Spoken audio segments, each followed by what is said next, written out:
le sacrifice incompris, une histoire d'injustice et de douleur silencieuse. Je m'appelle Aminata et je vais vous raconter une histoire que j'ai longtemps gardée pour moi. Mais aujourd'hui, je ressens le besoin de la partager.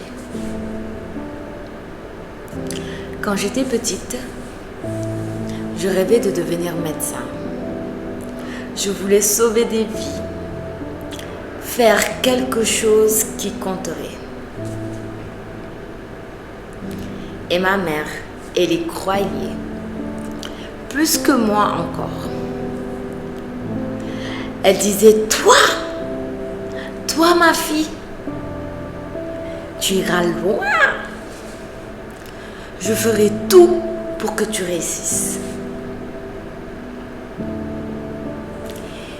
Mais la réalité n'a pas été aussi simple. On vivait dans un petit village avec peu de moyens. Mon père était parti quand j'avais 10 ans. Et ma mère faisait des petits boulots, ici et là. Des ménages, du marché. Tout ça pour nous offrir un avenir.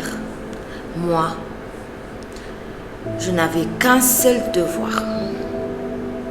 Travailler dur à l'école. Ne jamais décevoir. Et puis un jour, tout a basculé. Ma petite sœur Mariam est tombée malade. Très malade. On a découvert qu'elle avait besoin d'un traitement long et coûteux. Ma mère n'a rien dit. Mais je voyais son visage se transformer. Chaque jour, sous le poids de l'inquiétude, je l'entendais pleurer la nuit. Mais au petit matin, elle souriait,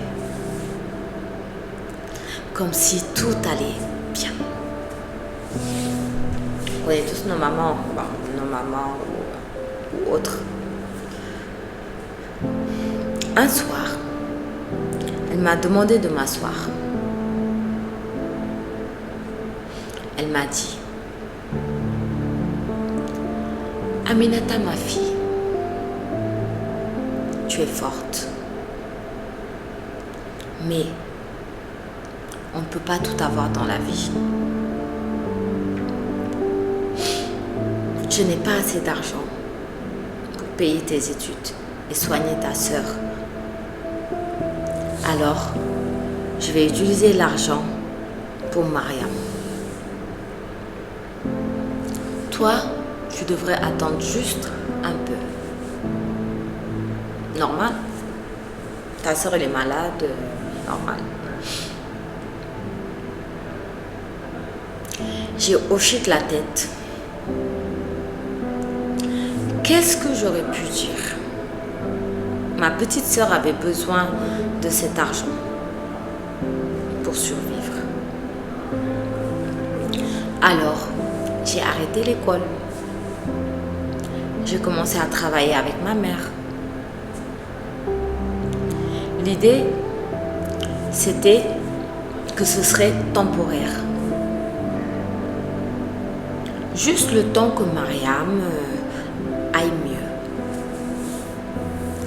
Mais les mois sont devenus des années.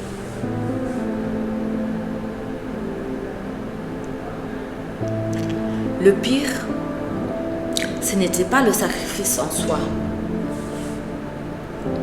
C'était de voir comment au fil du temps, les gens autour de moi commençaient à me juger. Pause. On connaît la société, les gens, comment ils sont dans le jugement. La majorité, ils sont tous dans le jugement. Regarde Aminata, elle n'a rien fait de sa vie. Sa mère s'est sacrifiée pour rien. Elle avait tellement de potentiel, mais elle n'a pas su l'utiliser. On connaît les gens, on connaît.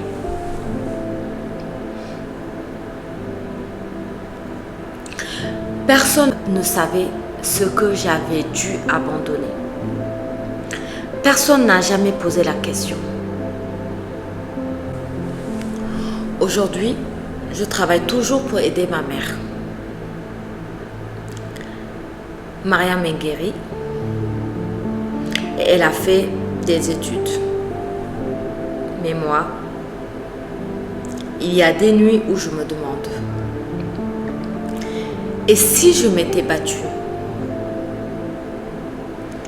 Si j'avais dit non, est-ce que j'aurais pu avoir une vie différente?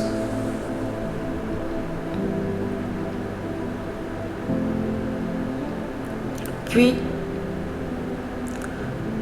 je me sens coupable. Parce que je sais que j'ai fait ce qu'il fallait. Mais l'injustice, ce n'est pas toujours ce que les autres te font. Parfois, c'est ce que la vie t'oblige à accepter. Voilà l'histoire que notre abonné a voulu partager avec nous. Et elle a voulu savoir aussi s'il y avait des gens qui ont vécu la même chose. Et également savoir en fait ce que vous en pensez. Qu'est-ce qu'elle aurait dû faire? Est-ce qu'elle a bien fait ou pas? Qu'auriez-vous fait à sa place? Cette histoire m'a énormément touchée. Sincèrement. Parce qu'elle me rappelle qu'on ne connaît rarement les batailles silencieuses que les personnes autour de nous mènent. Dites-moi dans les commentaires, comment peut-on reconnaître ceux qui se sacrifient en silence? Avez-vous connu des gens qui ont vécu à peu près la même histoire? Je suis certaine qu'il y a beaucoup de gens, énormément de gens, qui souffrent en silence ou qui ont vécu énormément de choses que l'on côtoie souvent, mais qui ont toujours ce sourire rayonnant, mais qui mènent comme on dit, des batailles silencieuses. Cette histoire me rappelle combien la vie est pleine de sacrifices et d'injustices, mais aussi de moments où l'on doit se relever et avancer. En parlant d'avancer, je tiens à remercier encore une fois la designer Marie Kaba, dont je porte une création ce soir. Marie Kaba, notre partenaire de cet épisode. Si vous voulez découvrir les œuvres de Marie Kaba, n'hésitez pas à cliquer sur les liens que je mettrai juste là.